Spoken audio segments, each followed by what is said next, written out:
Hey, what's up, Stay Tuners? It's your good friend Jimbo here, letting you know that today's podcast is presented by Podgo.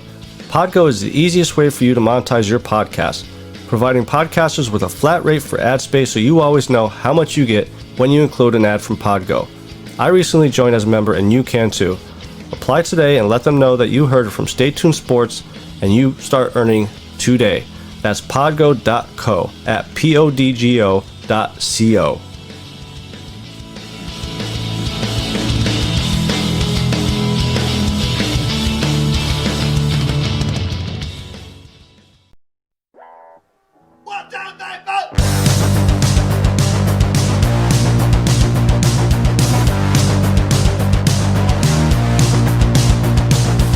You heard the rest.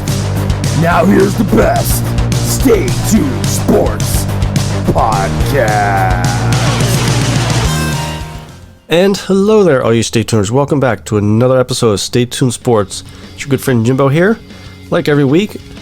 And it's a very exciting week for Stay Tuned Sports here. No, not because the Eagles traded down from the 6th overall draft pick down to 12. And no, not because the NFL is adding a Week 17 game. I mean, those are exciting stories that we will be touching on, but it is race week for the Stay Tuned Sports Truck Series, which will be kicking off this Friday with the Craig's Clash, which is presented by Craig's Setup Shop.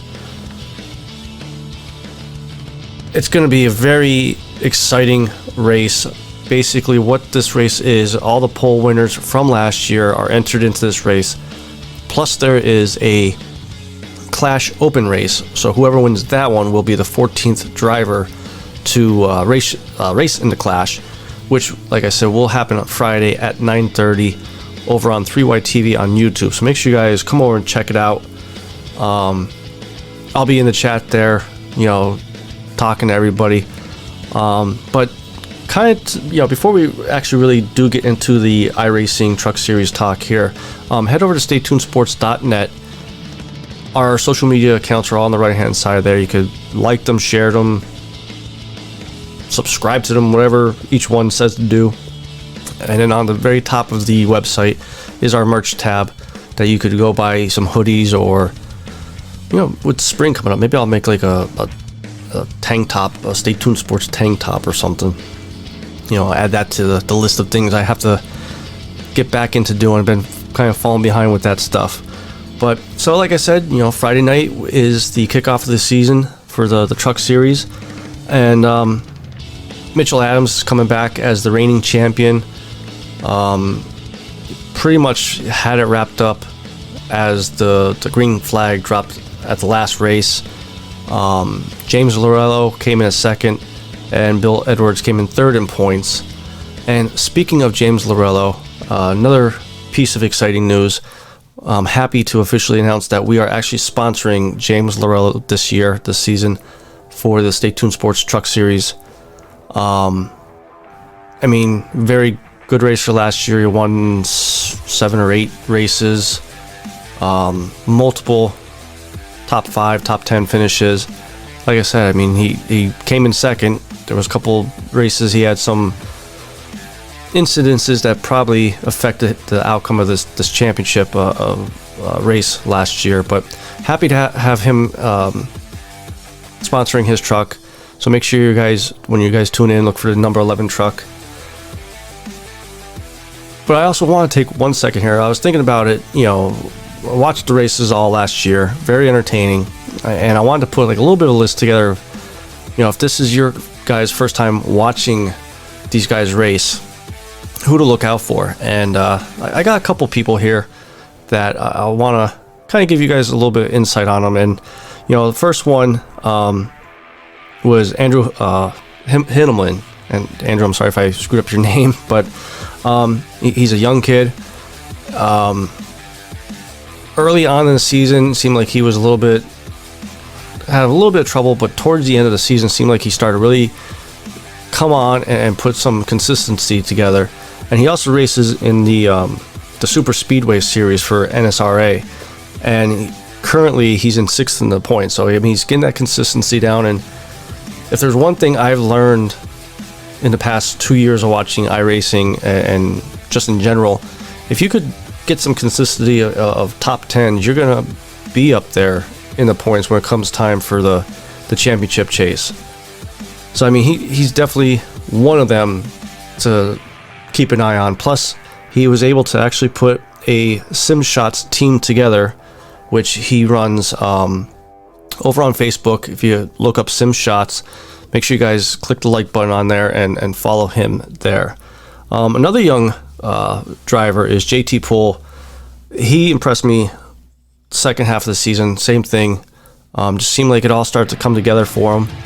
And I forget which racetrack it was, but it was a short track. Just dominant towards the end of the year there. I think he won by like 14 or 15 seconds. It was just his night, you know. It just everything was clicking right for him, you know, and was very impressed. Plus, he has a pretty cool looking truck, the Zaps truck, as he calls it. But another person want to give a little shout out to of someone that, you know, you guys could maybe root for or follow is actually the league owner, Chris Darling. He missed 3 races due to suspension, but it brings up the question of, because he was actually in the chase there, even at the end there, he was 5th or 6th in points, and brings up the question, you know, if he didn't miss those 3 races, would he have beaten out Mitchell Adams as the champion? So he's definitely another one I think you have to keep an eye on, as long as he doesn't miss his pit box. Like I said, you guys got to tune in to understand the little inside joke there amongst all of us fans that watch. And then the last person was actually Bill Edwards, who came in 3rd in points. You know, Mitchell Adams and James Lorello really dominated the season with wins. Like I said, James had like 9 or 10. Mitchell Adams was pretty close to the same amount. But Bill Edwards, who came in 3rd in points, actually had 12 top 5 finishes and like 15 top 10. So I mean, again, there's that consistency. If you could keep that consistency going, you'll be there, you know, in the end for the championship chase. And just curious if he could get back to that same consistency and good driving that he was doing last year. So that's my little preview to this upcoming season. So like I said, make sure you guys tune in every Friday, 9:30 over on 3YTV on YouTube, and make sure you guys keep an eye on their Facebook, NSRA's National Sim Racing Association Facebook, as well as the Stay Tuned Sports Facebook, because I'm going to be doing giveaways throughout the season. I'm working on trying to think of some ideas of what I could do for the Daytona, Stay Tuned Sports Daytona race that we will be having. April 9th is that race. But it's definitely going to be an exciting year. It's definitely an exciting time for Stay Tuned Sports and everybody else that's involved with the sponsoring, and I just want to thank everybody as far as that goes as well.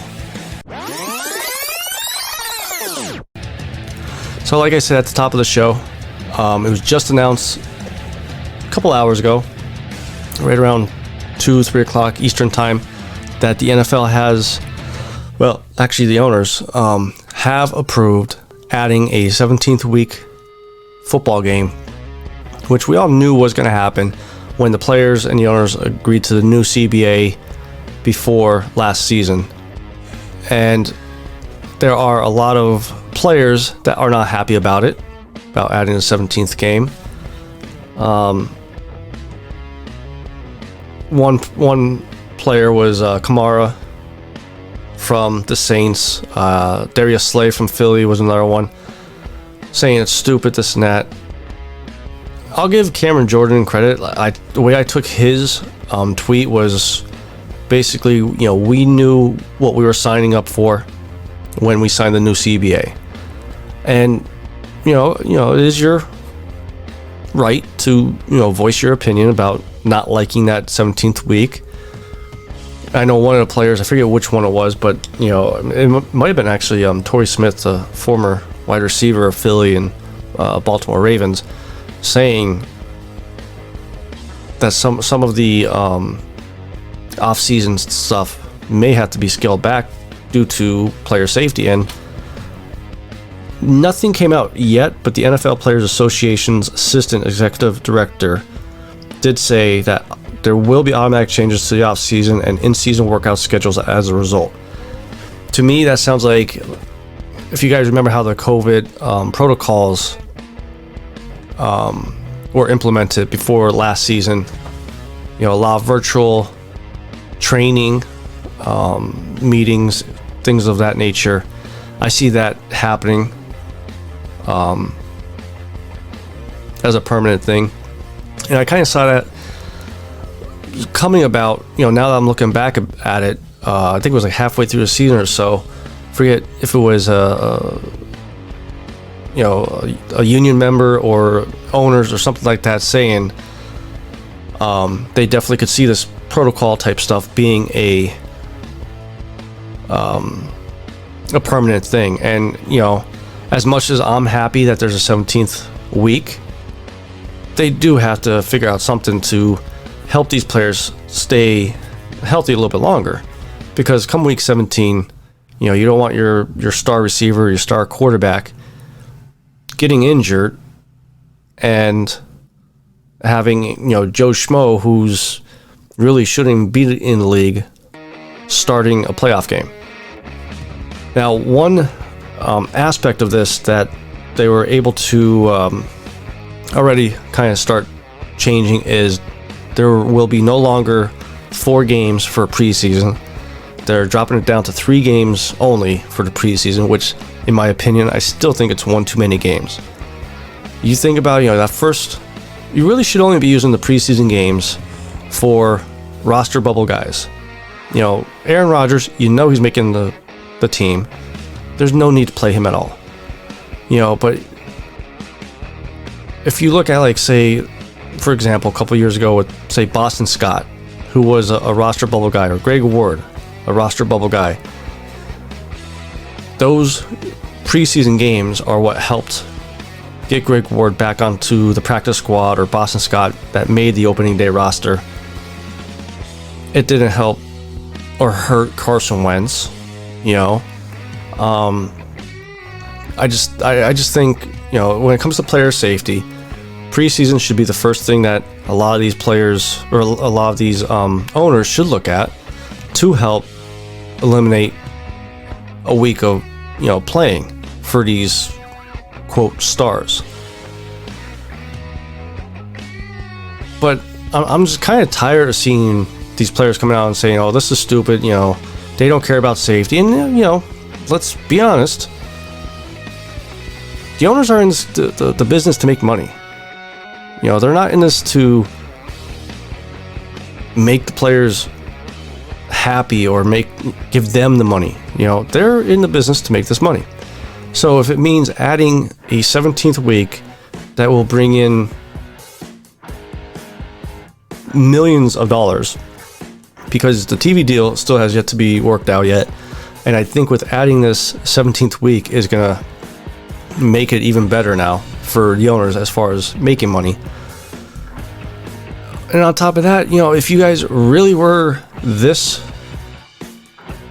against extra game in the season, for the players that did vote for it, for the CBA, you should have argued a little bit harder. Give them more facts to prove that maybe this 17th week wasn't the best option for the players. But you guys signed it. You guys approved the new CBA. You gotta play it. Now I'm curious to see if they do something of how many players may retire. I mean, we start to see a lot of younger players start retiring at an earlier age, like Patrick Willis a few years ago. Luke Kuechly, granted, he has a lot of concussion issues, but we're seeing a lot of right around 30-year-olds retiring now at a higher rate than normal. I wonder if this adding us a 17th week is going to start making players at a younger age retire a little bit quicker now than sticking around. But as far as the season with this 17 game season, basically the 17th week is going to be a non-conference game, and whatever place you came in your division, you will play the same position. So for example, the Philadelphia Eagles came in last place in the NFC East. They will play the New York Jets of the AFC East because they came in last place. So that's how it's going to be, as long as you're not already playing them on the schedule. You're not going to play them twice. So that's how next year's supposed to go as far as the 17-game season. Season's going to start September 9th. Super Bowl is going to be February 13th. And now this was rumored, I believe, last week or the week before. There is going to be a first ever Black Friday game. So we're going to get our games on Thursday, Thanksgiving. Curious to see if it's still going to be 2 or 3 games. And then we're also going to have a game the next day on Friday. And then our normal Sunday game. So, you got, Thanksgiving vacation, as we all would like to call it, going to be very packed with football. So hopefully we have enough beer and chicken wings and turkey and all that lovely stuff to get us through the weekend.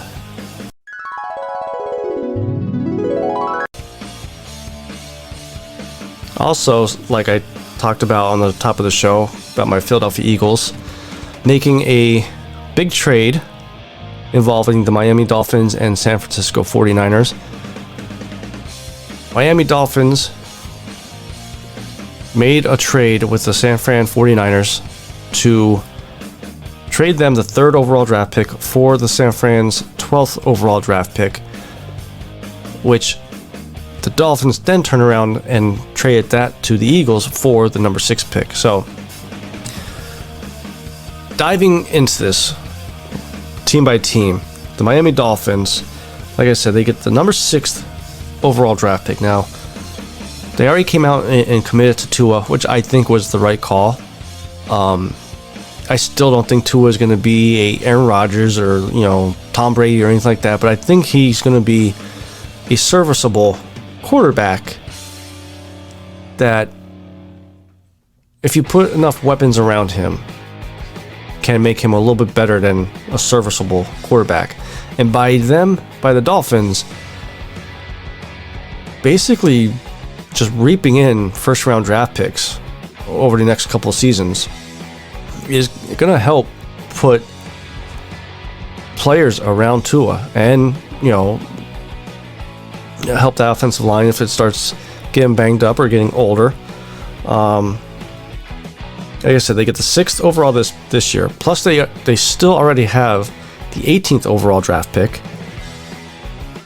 They got a 1st and a 3rd round pick in 2022 and a 1st round pick in 23 from San Fran. They got the number 6 and the number 156 from the Eagles. So 156 is basically a 3rd round pick. This just shows that Miami is gearing up for the long haul. That they were impressive last year, showing improvement, and by gaining this stuff, the first rounders and everything like that, if they could take another step forward this season and make the playoffs, they have a good 3, 4, maybe even a 5-year window to groom these rookies, these young players, and try to win 3, 4 Super Bowls in the next 5, 6 years. Because let's face it, windows to win Super Bowls are a lot closer than what they used to be 10, 15 years ago. I mean, we've seen it with the Patriots now. We've seen the mantle being... Not the mantle. Why am I saying mantle? I don't know why I'm saying mantle. Them not being dominant anymore. Granted, was it Tom Brady? Wasn't. That's going to be another debate for another 10 more years. I think Tom Brady showed that he is the one that helped the Patriots win those Super Bowls. Belichick had his hand in it, but Cam Newton is not no Tom Brady, and I don't know what Bill Belichick thought about that. So as far as the 49ers, I don't know why they did this. I mean, honestly, if you're going to move up to number 3, you're basically looking at the top 4 quarterbacks. Obviously, Trevor Lawrence is going to be gone. One of the other top ones are going to be gone to the Jaguars. Or not Jaguars, number 2 pick. And then you come out and say that you're sticking with Jimmy G. I don't think you move up to number 3 to draft one of these top tier quarterbacks to let him sit for a year behind Jimmy G.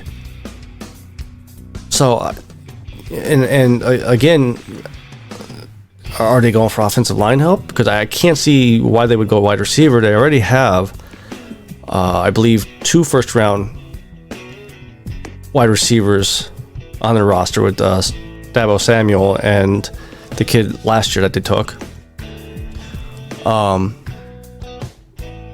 And to move up to number 3 to take offensive line,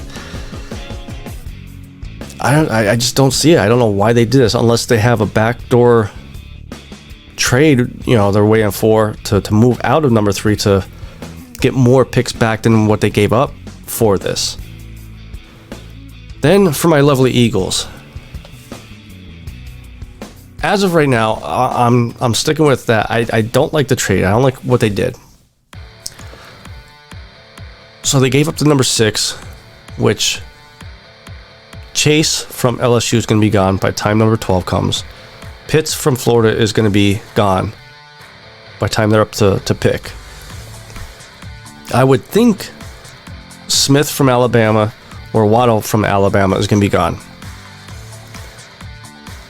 And you have an owner who came out, well, the rumor is that the owner told Howie Roseman and the personnel department he wants to build around Jalen Hurts. He wants to build him so he's successful. That's why they traded Carson Wentz. So by dropping down to number 12, yes, it is a very deep draft in wide receivers, but I think there's a decent drop off between the top 3 receivers and then everybody else. Everybody else is still good and could be day one impactful, but why not try to bring in Waddle or Smith from Alabama, who has a little bit of a relationship with Hurts from Alabama when he was with Alabama. And the only other thing too now I'm starting to see is at number 12 they may go defense. Philly, was supposedly interested in the linebacker / defensive end from Notre Dame. Patrick Surtain who played cornerback. To me, this is not building around Hurts. That offense last year, granted it was Carson Wentz, except for the last 5 games, was terrible. You need playmakers on that offense. You need to start building up the offensive line. Jason Kelce is most likely going to be his last year. Jason Peters is gone. You got Lane Johnson coming back. Rumors floating around that Brandon Brooks may get traded. It's an old offensive line. Defensively, I think they're still good enough. I think that front line is still good enough to keep the team in games. But again, you gotta focus on that offense. You gotta get some playmakers there.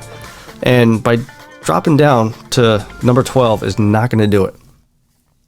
Now, on the flip side of that, why I said as of right now, I don't like the trade. The flip side of that is this. There's 2 ways I would change my mind about this trade. If for some reason, there was a couple mock drafts out there. I forget, it might have been Pro Football or one of the ESPN writers did have Smith and Waddle from Alabama drop into Philly at the number 12. If they are able to get one of those two guys, plus have, as of right now, 2 first-round draft picks next year, then I'd say, you know what, one, Howie got lucky. You know, unless he knows what's going on in the top 12 picks there, he definitely got lucky. If we could get one of those two guys this season, and us Eagles fans, let's cross our fingers, hope Wentz lasts 75% of the offensive snaps for the Colts, and we could go into next year's draft with 3 first-round draft picks, we would be able to get anything. Because let's say we get Smith or Waddle, and Jalen Hurts doesn't pan out this season. Like some of the rumors going around that half the Eagles office is not behind Hurts. You have 3 first-round draft picks to be able to get anywhere up into the draft. Even if we end up with the 12th overall draft pick again, you have 3 first-round draft picks. You'll be able to move up into that number 1 spot. The only other rumor that I want to kill right now is by us getting this second first-round draft pick for next season, it puts us back in the Russell Wilson trade talk. We're in rebuild. Why would we take Russell Wilson, who's still in his prime, but maybe only for another year or 2? Why would we give that much up for a 2-year plan when there's so many more holes on our offense than we could fix this year?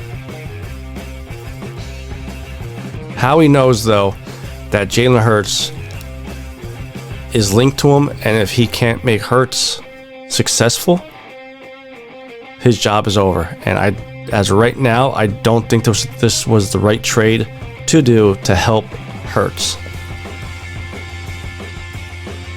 But we're only a few weeks away from the draft, roughly about a month. April 29th is the first round. Second and third round is April 30th, and then the rest of the draft is on May 1st, which no one really watches anyways. But I still will be tuning in to boo my Eagles probably when they trade back again. That's all they normally do anyways. So, but I think that's going to be it for this week. Make sure you guys head over to staytunesports.net. Like, share, subscribe to all our social media accounts. Visit our merchandise store, which you can click the tab up top. And make sure you guys come over to 3YTV on YouTube Friday night, 9:30 Eastern Time, to watch us kick off the Stay Tuned Sports Truck Series with the Craig's Clash. I'm telling you, it's going to be an exciting season, especially this first race. It's definitely going to be an exciting race as well. So, till next week, this is your good friend Jimbo, signing out.